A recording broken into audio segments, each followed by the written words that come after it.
ഇടുക്കി ജില്ലയിലെ പനംകുട്ടി എന്ന് പറയുന്ന ഒരു സ്ഥലമുണ്ട് നമ്മുടെ അടിമാലിക്കടുത്ത്. അപ്പൊ അവിടെ വരുന്ന ഒരു പാലമാണിത്. ഈ പാലത്തിന്റെ ഒരു പ്രത്യേകത എന്ന് വെച്ചിട്ടുണ്ടെങ്കിൽ ഭയങ്കര വ്യൂ ആണ് ഇവിടുത്തെ പ്രകൃതി നോക്കിക്കാണാൻ.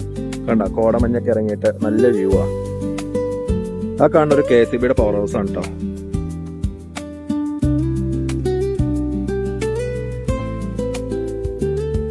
അപ്പൊ ഈ ഒരു പാലത്തിന്റെ പ്രത്യേകത എന്ന് പറഞ്ഞിട്ടുണ്ടെങ്കിൽ 2 ഡാമുകൾക്കിടയിൽ നിൽക്കുന്ന ഒരു പാലം എന്ന് പറയാം കേട്ടോ.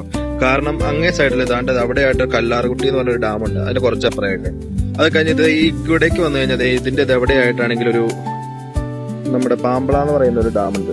അപ്പൊ ഈ 2 ഡാമുകൾക്കിടയിൽ സ്ഥിതി ചെയ്യുന്ന ഒരു പാലം കൂടി കണ്ടോ. നല്ല വ്യൂ ആണ്. അത്യാവശ്യം സഞ്ചാരികളൊക്കെ നിർത്തി ഫോട്ടോ എടുക്കുന്ന ഒരു സ്ഥലമാണ് കേട്ടോ.